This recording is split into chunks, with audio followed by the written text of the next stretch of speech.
आगामी कार्यक्रम प्रायोजित किया है जॉय स्माइल मिनिस्ट्रीज के मित्रों और सहयोगियों ने।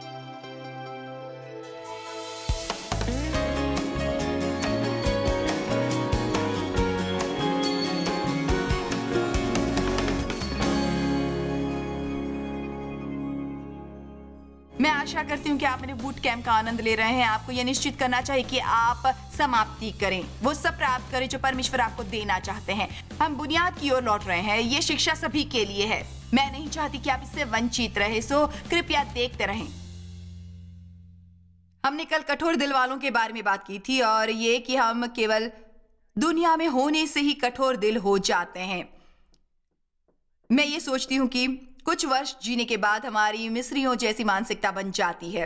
आप एक नन्हे बालक को लीजिए, वो कितना मासूम और कोमल हृदय होता है, परंतु दुनिया में कुछ वर्ष बिताने के बाद वो पूरी तरह पत्थर दिल बन जाता है। मसीहियों के रूप में हमें बहुत सावधान रहना है कि कहीं हमारे दिल कठोर न बन जाए, क्योंकि यदि हमारे दिल कठोर होंगे तो हम रहम नहीं कर सकेंगे। इसलिए हमें कोमल दिल के लिए प्रार्थना करनी चाहिए और हमें पवित्र आत्मा के साथ काम करना चाहिए अपने दिल को कोमल रखने के लिए। यहेजकेल 11:19, और मैं उनका हृदय एक कर दूंगा, एक नया दिल दूंगा। यह तब की बात है जब आप मसीह को कबूल करते हैं, और उनके भीतर नई आत्मा उत्पन्न करूंगा। अब ध्यान दीजिए, और उनकी देह में से अस्वाभाविक रूप से पत्थर का सा हृदय निकाल कर उन्हें मांस का हृदय दूंगा, जो परमेश्वर के स्पर्श के प्रति संवेदनशील और प्रति संवेदनशील होगा। ये सुंदर है ना? वाह, कितना अद्भुत होता है अपने दिल पर परमेश्वर के स्पर्श को महसूस करना। हम परमेश्वर के प्रति संवेदनशील रह सकते हैं, एक अपने अंतःकरण को साफ रखकर, जितना हमारे लिए संभव हो। जब परमेश्वर आपको कोई भूल बताए तो पश्चाताप करें और उसे सुधारें। पौलुस ने प्रेरित 24:16 में कहा कि मैं यत्न करूंगा कि परमेश्वर की ओर, मनुष्यों की ओर मेरा विवेक सदा निर्दोष रहे। देखिए, मुझे अभी ये बात दोबारा याद आई है कि आज जब उन लोगों ने वो सब नहीं किया था जो मेरे अनुसार उन्हें मेरे लिए करना चाहिए था, मैं नहीं चाहती थी कि वो लोग वहां बैठकर उसके बारे में बुरा अनुभव करें, क्योंकि मुझे पता है कि वे मुझे प्रसन्न करना चाहते थे। इसलिए परमेश्वर ने मेरे दिल को छुआ ताकि मैं कहूं, ये आपकी गलती नहीं थी, मैं उसकी जिम्मेदार हूं। यदि मैंने ऐसे न किया होता तो मेरे लिए शायद प्रचार करना बहुत कठिन होता। ये बहुत महत्वपूर्ण है कि हम वो छोटे छोटे काम करें जो परमेश्वर कहें, ताकि दूसरे लोगों को आराम महसूस हो। उनके ये अनुभव करने में कोई लाभ नहीं था, हे प्रभु हमें क्या करना चाहिए, विशेष रूप से इसलिए कि ये करने में मदद करने वाला एक व्यक्ति बिल्कुल नया है और मैं नहीं चाहती थी कि वो बुरा अनुभव करे। हमें परमेश्वर के प्रति संवेदनशील होना चाहिए। हमें संवेदनशील होना चाहिए कि हमारी बातों का लोगों पर क्या असर होता है और हमारे कामों का उन पर क्या असर होता है। याद रखिए, अब मेरे विचार से हम सभी अलग अलग समय पर लोगों को व्यथित करके उनसे अनजान रहते हैं, इसलिए हम सभी को बहुत रहम की आवश्यकता होती है और हमें भी एक दूसरे पर बहुत रहम करना चाहिए। परंतु जब परमेश्वर कुछ दिखाते हैं तो अच्छा होता है कि हम आवश्यकता से अधिक करें और कहें, यदि मैंने आपका दिल दुखाया तो माफी चाहता हूं, मैं नहीं चाहता था ये करना, मुझे परमेश्वर से डर है ना? सही कहा ना? एक और सुंदर वचन है मत्ती 11। मैंने असल में किसी समय इसे एक किताब में से निकाला था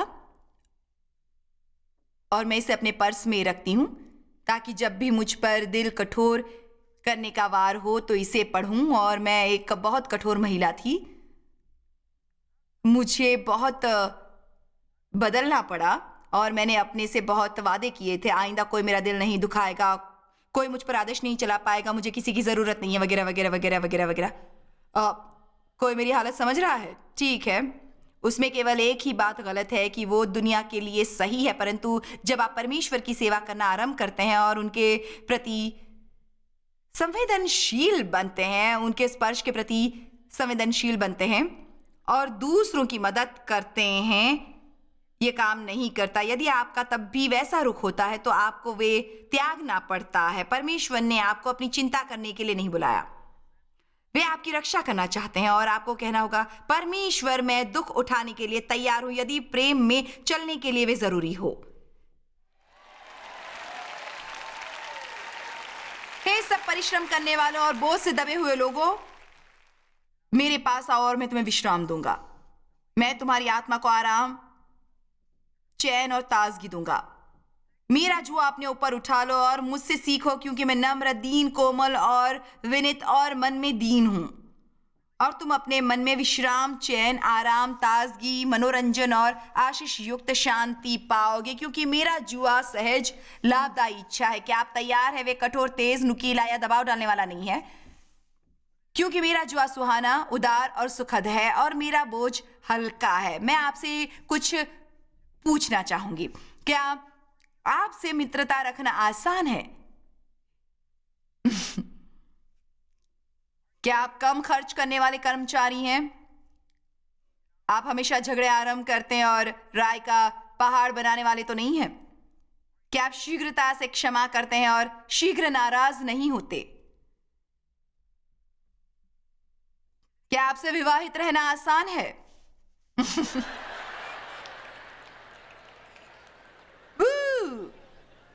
मैं कमरे के इस तरफ बात करती हूं, ये लोग कुछ अजीब व्यवहार कर रहे हैं। हमें अपने से कुछ सवाल पूछने चाहिए। मैं अब सचमुच वो कर सकती हूँ कि परमेश्वर ने मुझ में एक अद्भुत काम किया है और मैं प्रतिदिन बढ़ रही हूँ और अब मेरे साथ मित्रता पूर्वक रहना आसान है। परंतु मैं बताना चाहती हूँ कि मेरे जीवन में कई वर्ष ऐसे थे जब यदि किसी को मुझे प्रसन्न करना होता तो उन्हें बहुत मेहनत करनी पड़ती। चलिए भी, इसलिए यदि आपके साथ मित्रता पूर्वक रहना कठिन है तो आप एक फैसला करें, मुझे अब सुधरना है। अब मेरा ऐसा व्यवहार बंद करने का समय है। मानो मैं दुनिया का सबसे महत्वपूर्ण व्यक्ति हूं। दुनिया में सब आपकी सेवा करने के लिए नहीं है, कितने ये समझ रहे हैं। आपको कठोर, तेज, नुकीले और दबाव डालने वाले नहीं होना चाहिए। बहुत कानूनी मत बनिए। मेरा मतलब, जब मैं अपने बच्चों को कूड़ा बाहर रखने को देती तो एक फौजी की तरह आदेश देती, बच्चों कूड़ा बाहर रखो, 1 2 फेंको, जरा जल्दी करो। मैं बहुत बुरी थी। मैं अपने बच्चों को खेलने को कहती, वे अपने खिलौने बाहर निकालते तो मैं उन पर भड़कती, ये साफ करो। ऐसे व्यक्ति न बनो जिसके कमरे में आने से सब में अपने आप तनाव भर जाए। Come on. चलिए, अभी मैं जानती हूं यहाँ ऐसे कोई लोग नहीं हैं। शायद टीवी के कुछ दर्शकों को मदद मिलेगी, परंतु आप में से तो कोई भी ऐसा नहीं है, ठीक ना? आप मस्त मौला हैं, प्यारे हैं, जिनके साथ मित्रता पूर्वक रहना आसान है। आमीन। जब भी हम उनके पास जाएं, जैसा हमें रोज करना चाहिए, यदि हमारे लिए किसी भी तरह संभव हो, तो सुबह का सबसे पहला हिस्सा जितना अधिक आप निकाल सके उसे परमेश्वर के साथ बिताएं। लोगों से मिलने से पहले उनसे मुलाकात करें।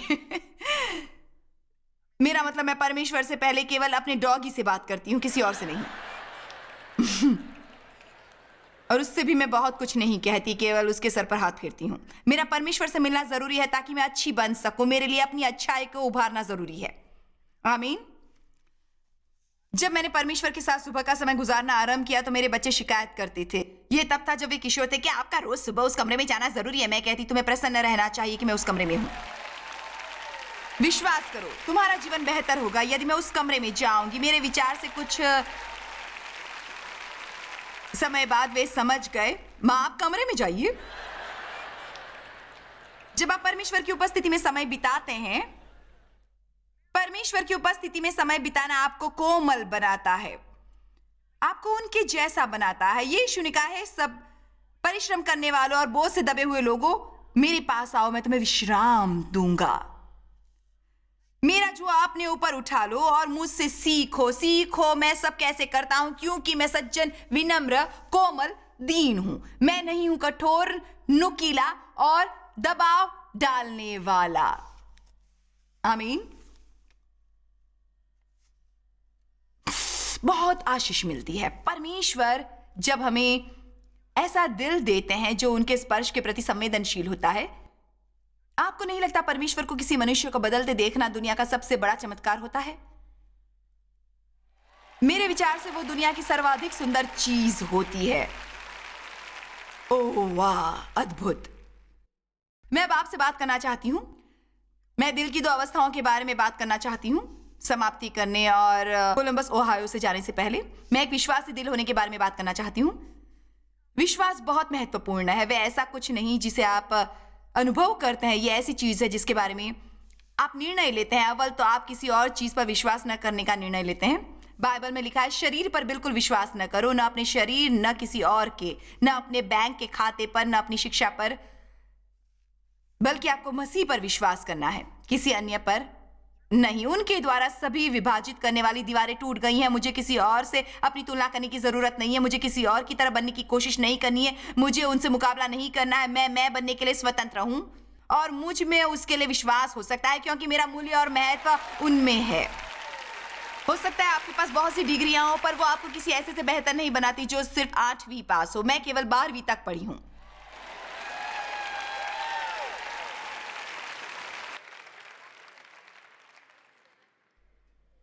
और विश्वव्यापी सेवकाई चला रही हूं।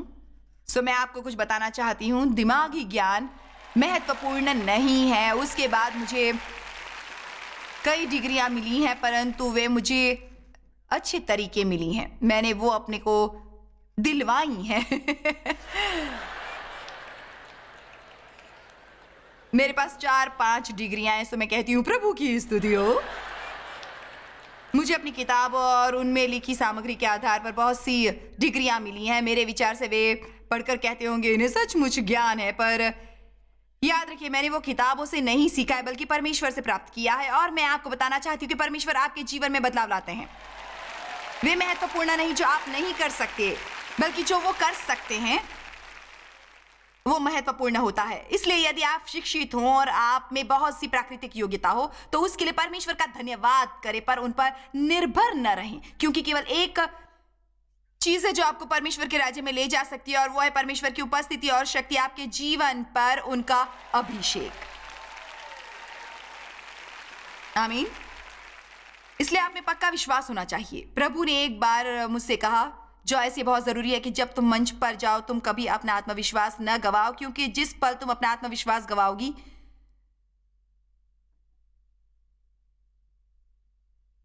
तुम सभा की बागडोर शैतान को दोगी। परमेश्वर ने यहोशू से कहा, तुम्हें शक्तिशाली और निर्भय होना चाहिए। तुम्हें बहुत आत्मविश्वासी होना चाहिए और डरना नहीं चाहिए, क्योंकि जैसे मैं मूसा के साथ था वैसे तुम्हारे साथ रहूंगा। उन्होंने उसे मूसा की तरह बनने को नहीं कहा, बल्कि ये कि जैसे मैं मूसा के साथ था वैसे तुम्हारे साथ भी रहूंगा। ये महत्वपूर्ण नहीं था कि यहोशू क्या कर सकता था क्या नहीं। परमेश्वर उसके साथ, इसलिए बाइबल हमें डरने को नहीं कहती। ना डर, क्योंकि मैं तेरे साथ हूं। आमीन। आप कहेंगे, परंतु मुझे आत्मविश्वास नहीं महसूस होता। तो किसने कहा कि आपको महसूस होना चाहिए? मैंने कहा आत्मविश्वासी बनिए। याद रखिए, हमें अपनी भावनाओं के द्वारा नहीं जीना है। मैं ये विश्वास करने का चुनाव कर सकती हूँ कि मुझ में आत्मविश्वास है, चाहे मैं महसूस न करूं। क्या मैं हमेशा वैसा व्यवहार करती हूं जैसा महसूस करती हूं? हमें अपनी भावनाओं को दबाना चाहिए और आत्मा द्वारा चलना चाहिए। तब आपको जो चाहिए वो मिलता है। यदि आप शरीर में चलकर उसकी इच्छाएं पूरी नहीं करते, जैसे मैंने कल रात बताया था जब मैं प्रोत्साहित कर रही थी, या वो कल सुबह था, मैं भूल गई कब था। मेरे लिए बहुत बढ़िया दिन था जब मैंने सीखा कि डरते हुए काम नहीं करती। डर महसूस करने का मतलब ये नहीं कि आप कायर हैं। दरअसल निर्भयता का अर्थ है डरते हुए कदम उठाना। उसे ही निर्भयता कहते हैं। उसका अर्थ है डर महसूस होने पर भी आप कहते हैं, मैं फिर भी ये करूंगा, मैं फिर भी ये करूंगा, क्योंकि मुझे विश्वास है कि परमेश्वर यही चाहते हैं। आमीन।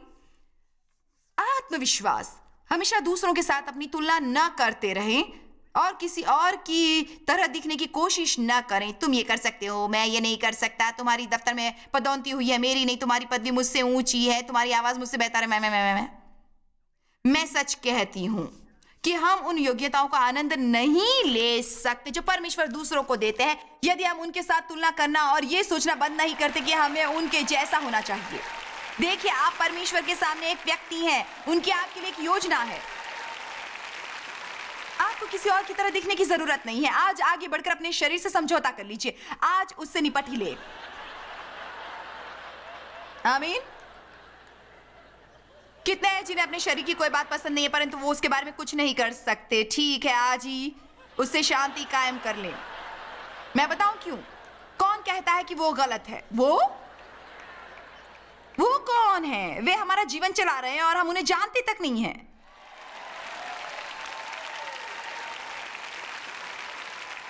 वे कहते हैं। देखिए, आप में आत्मविश्वास होना चाहिए। आपको आईने में स्वयं को देखकर कहना चाहिए, परमेश्वर मुझ में रहते हैं, मैं परमेश्वर की संतान हूं, मैं मसीह के द्वारा प्रशंसनीय हूं। तुम संभल कर रहना शैतान, तुम नहीं जानते मैं आज क्या कर सकता हूं। भजन संहिता 27:3। अपना दिल धर्मी रखें, उसे आत्मविश्वासी बनाएं। मैं मसीह में आत्मविश्वासी हूं। मुझे पता है मैं गलतियां करता हूं और मुझ में बहुत सी कमजोरियां हैं। मुझे प्रगति करनी है। एक बात है, मुझे विश्वास है कि परमेश्वर मुझे प्रेम करते हैं। मुझे उनकी क्षमा के बारे में भी विश्वास है। और हाँ, शैतान में अपने दिन का आनंद लूंगा।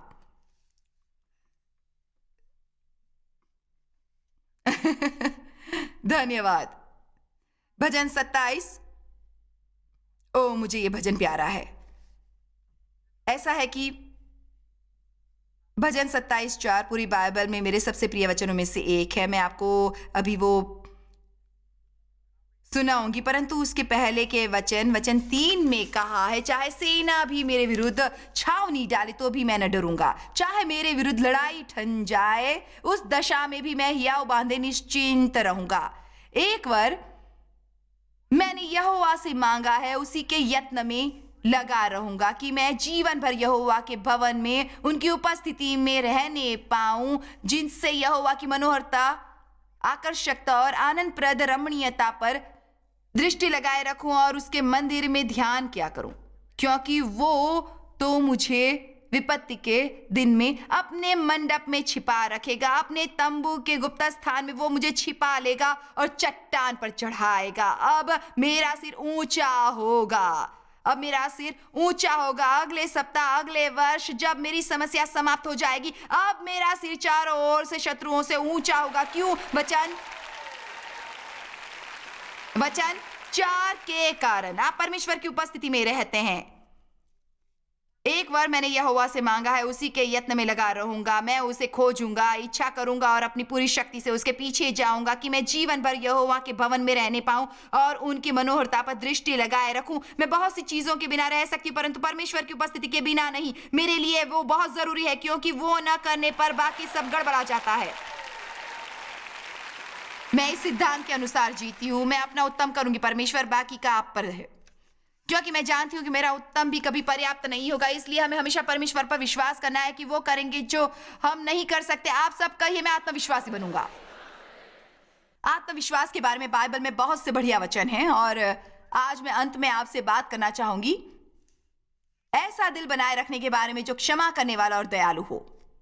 हे परमेश्वर, मुझे ये बताना होगा कि ये एक विश्वासी के लिए सबसे महत्वपूर्ण पक्षों में से एक है और मैं आपको बताऊंगी कि मैं ऐसा क्यों सोचती हूं। पर मेरे विचार से शैतान बहुत मेहनत करता है ताकि वो हमें रख सके परेशान, क्रोधित, कड़वे, नाराज, विवादों में आहत। यदि आप एक दिन भी आहत हुए बिना बिता दो तो वो एक आशीष होती है। मुझे बहुत अचंभा होता है जब मैं क्रोधित मसीहों की संख्या देखती हूं। वे दोनों विरोधी बातें हैं, दोनों में कोई मेल नहीं होता। ऐसा है कि हम में से वैसे होने की अपेक्षा नहीं होती। इसका भावनाओं से गहरा संबंध है। मुझे महसूस होता है। उसकी परवाह ना करें जो महसूस होता है, वो करना आरंभ करें जो परमेश्वर आपसे करने को कहें। जैसे कि कोई आपको ठेस पहुंचाए तो बाइबल के कहे अनुसार उसके लिए प्रार्थना करें। उसी वक्त आप लोगों के लिए प्रार्थना करें। दूसरी बात यह है कि आपको उनके बारे में बातें करना बंद करना है। आमीन। संतों को अपनी सीटों पर असुविधा हो रही है। कईयों ने उठकर पहलू बदला है। पता है क्यों आपको उसके बारे में बोलना बंद करना है? क्योंकि ये जख्म पर से मांस छीलने जैसा है। यदि आपको किसी कारण बोलना पड़े तो वो अलग बात है, परंतु आपको विश्वास नहीं होगा कि अमुक ने मेरे साथ क्या किया था। आपको विश्वास नहीं होगा उन्होंने मेरे साथ क्या किया था। आपको सचमुच विश्वास नहीं होगा। वो बात ही ऐसी है। मुझे पता है बहुत कठिन होता है जब किसी ने आपको आहत किया होता है और कोई जो ये नहीं जानता कि उन्होंने आपके साथ क्या किया है उनके बारे में कुछ अच्छा बोले। जॉन को जानते हो, वो बहुत अच्छा है। आपके लिए असंभव होता है ये कहना, परंतु आपको उनके बारे में कुछ बातें करनी है। मैं सच कह रही हूं ना। आप उनके लिए प्रार्थना करेंगे। आप उनके बारे में बातें करना बंद करेंगे। सही कहा ना मैंने? आप उनके लिए प्रार्थना करने वाले हैं, उनके बारे में बातें करना बंद करेंगे, और जब वो सही होगा आप असल में उनकी मदद करके कुछ अतिरिक्त करेंगे।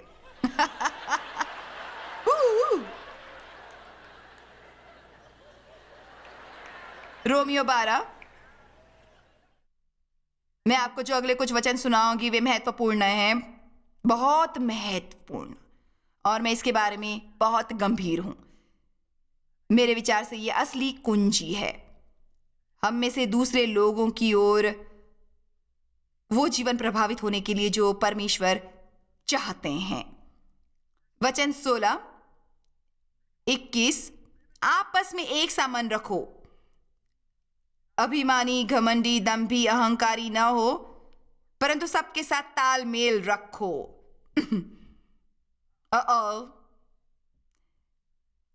मैं ये चाहूंगी कि सब मेरे अनुसार तालमेल करें।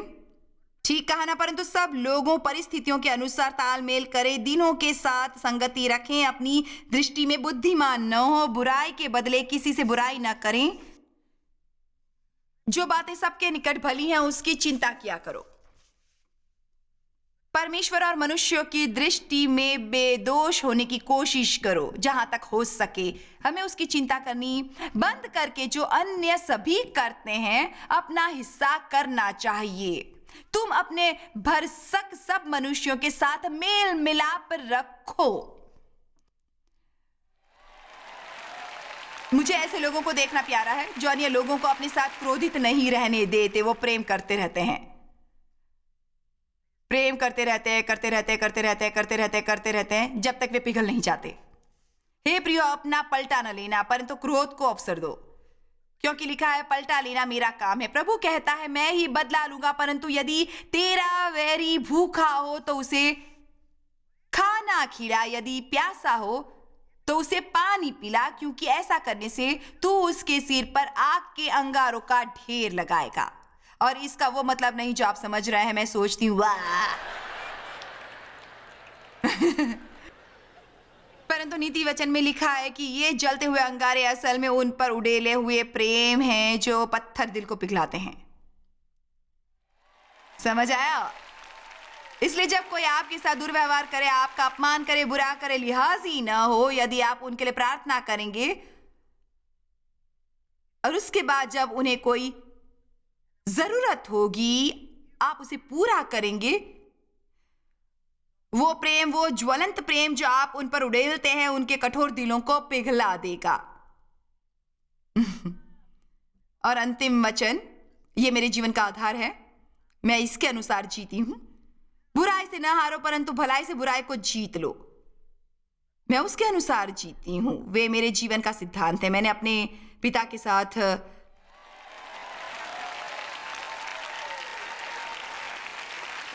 परिस्थिति में ये सीखा था और मैं हमेशा इस पर अमल करती हूं। हमारे साथ कुछ दुखद होता है, मुझे पता है कि शत्रु उसे मेरा ध्यान भटकाने और रोकने के लिए इस्तेमाल करना चाहता है, और मैं कहती हूं याद रख, मेरे शुभ समाचार के साथ दुनिया के 2/3 हिस्सों तक पहुंच है। अब मैंने बाकी के 1/3 हिस्से में भी पहुंचने का निर्णय लिया है। बहुत हुआ शैतान, तूने मुझे गुस्सा दिला दिया। मुझे विश्वास है कि यदि आज आप प्रोग्राम देख रहे हैं तो आप ऐसे व्यक्ति हैं जो परमेश्वर के साथ अपने संबंध में बढ़ना चाहते हैं।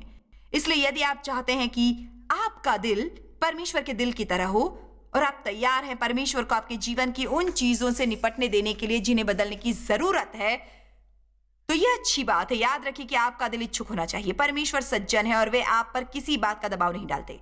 इसलिए जब आप प्रार्थना करना और परमेश्वर को अपने को बदलने को कहना आरंभ करेंगे, आप कुछ कामों के बारे में दोष महसूस करेंगे जो परमेश्वर को गलत लगते हैं, और आपको इसका उत्साह मनाना चाहिए। अपनी भूल जानने पर अपराधी न महसूस करें। परमेश्वर हमें वो दिखाते हैं ताकि हम समस्या से मुक्त हो सकें। शैतान हमें अपराधी ठहराता है, वो हमें हताश करना चाहता है। हम बात करते आए हैं कि हमें कैसे अवरुद्ध धमनियों को साफ करना है, परमेश्वर को अपने साथ उन चीजों के बारे में निपटने देकर जो उन्हें बुरी लगती है और हमें उनकी उपस्थिति से दूर रखती हैं। सच यह है कि आपका परमेश्वर के साथ संबंध बढ़ नहीं सकता जब तक आप वचन का अध्ययन नहीं करते। मुझे इस बात की प्रसन्नता है कि आप मेरा प्रोग्राम देखते हैं और मैं आशा करती हूँ कि आप रोज देखें, परंतु आपको अध्ययन भी करना चाहिए। इसलिए निश्चित रहें, साधन मंगवाइए ताकि आप परमेश्वर के वचन का अध्ययन कर सकें। परमेश्वर का अनुग्रह पर है। आशा करती हूँ कि आपका दिन अच्छा बीते। मुझे आपसे प्रेम है। जॉयस मायर मिनिस्ट्रीज में आप हमारे लिए बहुत ही कीमती हैं, जितना कि आप जानते हैं। हम आपकी सराहना करते हैं और इस सेविकाई को दुनिया भर में संभव बनाने के लिए हम अपने दोस्तों और सहभागियों को धन्यवाद देते हैं। हम साथ मिलकर भूखों को खाना खिलाते हैं, गरीबों को कपड़े देते हैं और कई देशों में सुसमाचार बांटते हैं। अपना प्रार्थना निवेदन भेजने के लिए कृपया आज ही संपर्क कीजिए joycemeyer.org पर। हमारे स्रोतों के बारे में और भी जानिए। जॉयस की सभाओं की सूची देखिए हमारे साथ सहभागी बनने के लिए, क्योंकि हम दुनिया भर में मसीह के प्रेम को बांटते हैं।